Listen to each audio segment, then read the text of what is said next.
A guerra que você vê no noticiário não começou quando um presidente assinou um decreto, nem quando os tanques cruzaram a fronteira. Ela começou muito antes. Começou na mente, na raiva acumulada que não encontrou linguagem, no medo transformado em culpa, na frustração coletiva que precisava de um culpado para justificar o próprio vazio. A guerra é o sintoma visível de uma doença invisível. É o espelho sombrio de uma alma humana que ainda não aprendeu a lidar com suas próprias forças internas. Freud chamou isso de pulsão de morte, Thanatos. Um instinto silencioso que vive ao lado de Eros, a pulsão de vida.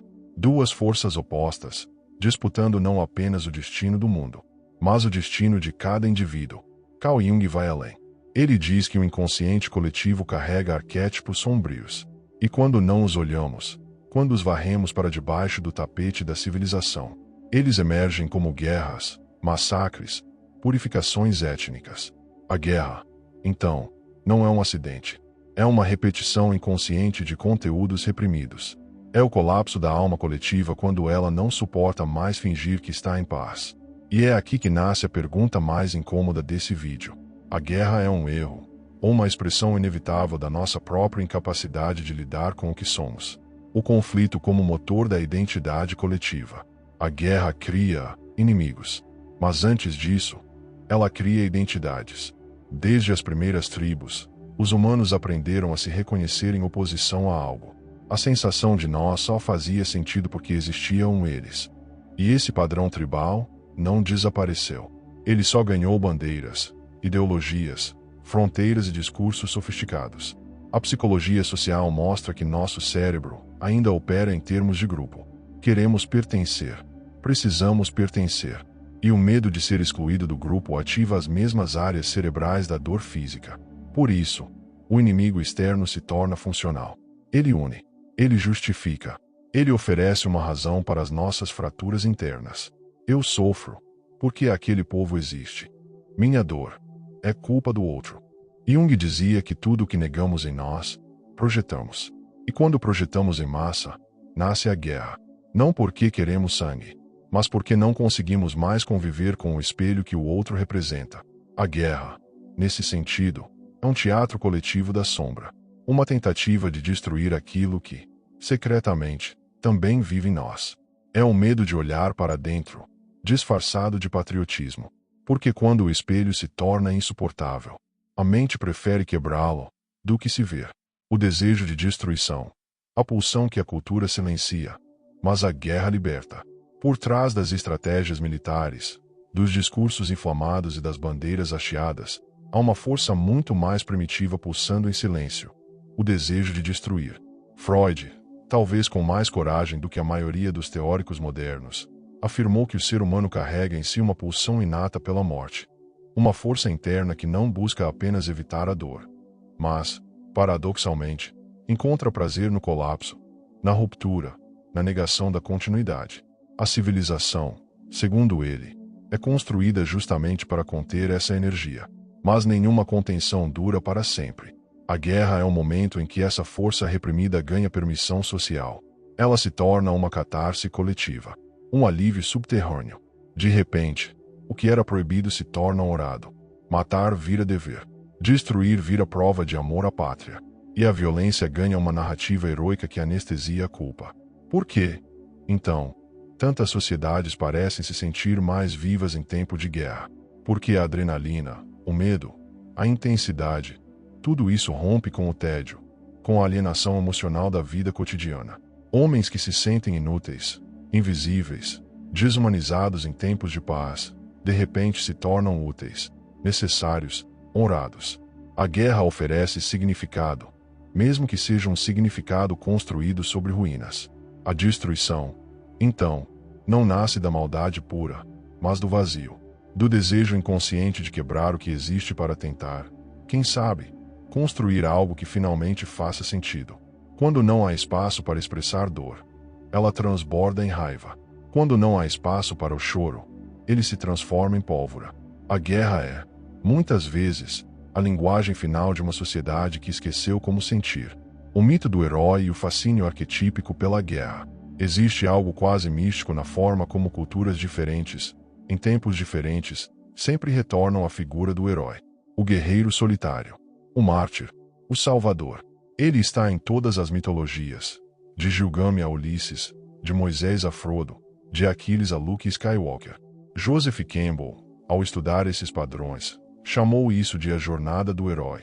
Um roteiro psíquico universal que descreve a transformação do ser humano através da adversidade.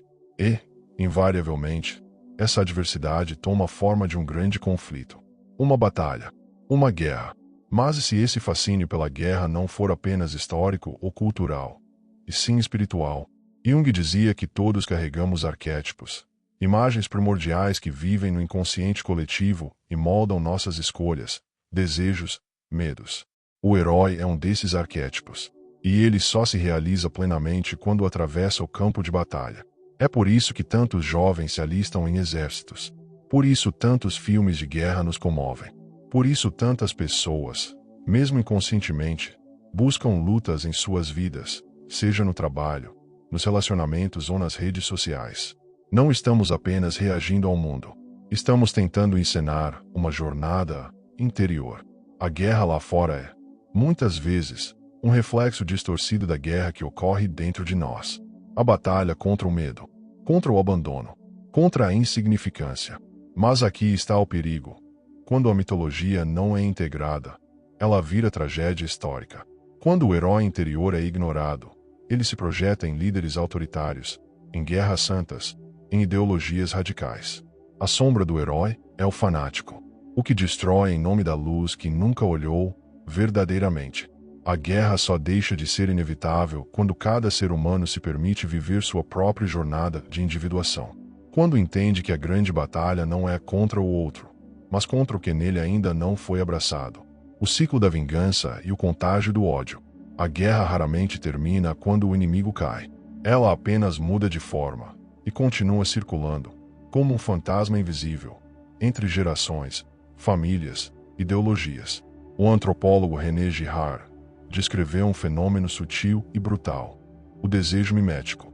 Segundo ele, não desejamos as coisas diretamente, desejamos o que o outro deseja.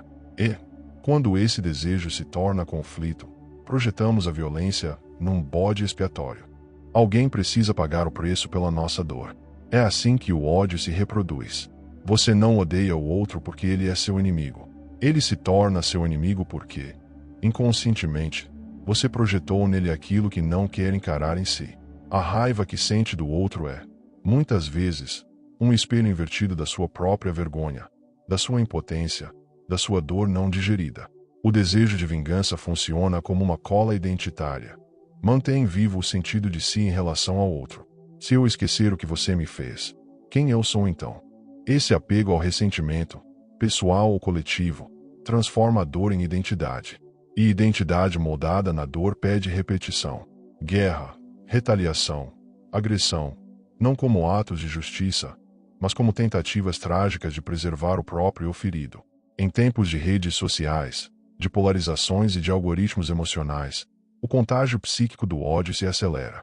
O trauma não tratado de uma geração se infiltra nas próximas, agora amplificado por telas, manchetes e narrativas sedutoras. E assim a guerra continua. Não com tanques, mas com palavras. Não com balas, mas com intolerância. Não no campo de batalha, mas nas casas, nas igrejas, nas famílias, nas timelines. A vingança é um ritual repetido por quem ainda não sabe o que fazer com a própria dor. E o perdão, longe de ser passividade, é a única ruptura verdadeira nesse ciclo. A biologia da luta, hormônios, trauma e neuroplasticidade em guerra. É fácil pensar na guerra como um fenômeno externo, político, econômico, ideológico. Mas seu impacto é íntimo, silencioso, biológico. Ela se aloja no sistema nervoso. Ela molda o corpo. Ela transforma o cérebro. A ciência tem mostrado que o estresse extremo da guerra, mesmo entre civis, altera permanentemente a fisiologia do ser humano. Em situações de conflito, o cérebro ativa o modo de sobrevivência. O eixo HPA se acelera, liberando cortisol, adrenalina, dopamina. O corpo se prepara para matar ou fugir. O coração dispara. A visão se estreita. A empatia se dissolve. Mas o problema não está apenas no momento da guerra. está no que acontece depois. O organismo, uma vez moldado para sobreviver, tem dificuldade de voltar a confiar. Ansiedade crônica, hipervigilância, insônia, despersonalização, são sintomas do campo de batalha instalado no corpo. E mesmo os que não estiveram no fronte, não estão ilesos. Estudos de epigenética mostram que os filhos de sobreviventes de guerra, de refugiados e soldados, carregam marcas genéticas do trauma, alterações na expressão de genes ligados ao medo, ao estresse, à inflamação. A guerra é uma doença da alma coletiva. Ela adoece o corpo social e o corpo biológico.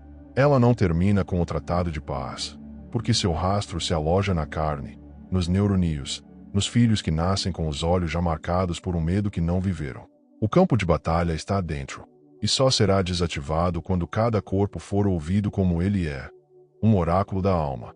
Quando a cura coletiva incluir também o sagrado descanso de um sistema nervoso traumatizado, que nunca teve tempo de confiar novamente na vida. Guerra espiritual. A luta final é contra a própria sombra.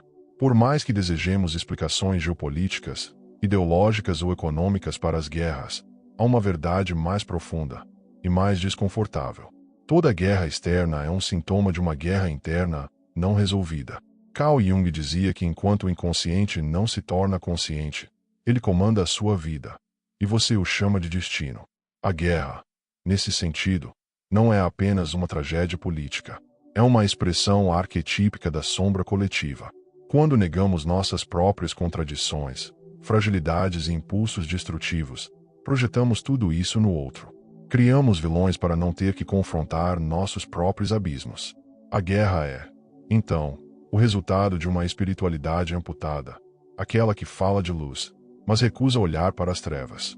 O caminho da individuação, proposto por Jung, é exatamente o oposto disso. É atravessar o deserto interno. É parar de lutar contra partes de si e começar a ouvi-las. É reconhecer que o que odiamos lá fora talvez seja exatamente o que não sabemos como acolher aqui dentro. A verdadeira guerra, a mais importante, a mais transformadora, não é vencida com armas, mas com consciência. Ela acontece quando o ego deixa de dominar e passa a dialogar com a alma.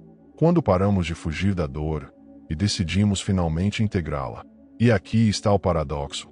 O guerreiro que ilumina sua sombra não se torna fraco. Ele se torna inteiro. E alguém inteiro já não precisa ferir ninguém para se sentir vivo. A guerra que você escolhe não lutar é a mais transformadora. Jung nos advertiu. Aquilo que você não transforma, você repete. As guerras entre nações, entre partidos, entre pessoas, não são apenas políticas. São expressões vibracionais de uma humanidade que ainda não aprendeu a habitar a própria dor. Como escreveu Yuval Noah Harari, toda guerra começa com uma narrativa, uma história contada repetidas vezes até que se torne justificável matar por ela. Mas as histórias podem ser reescritas. E a mais urgente delas é a história que você conta a si mesmo sobre o que é força, o que é fraqueza, o que é necessário para se sentir seguro. O mundo não precisa de mais heróis armados. Precisa de seres humanos que não tenham mais medo de se conhecer, que não usem o outro como espelho daquilo que não querem encarar. Porque, no fim, a paz não é ausência de guerra, é presença de consciência.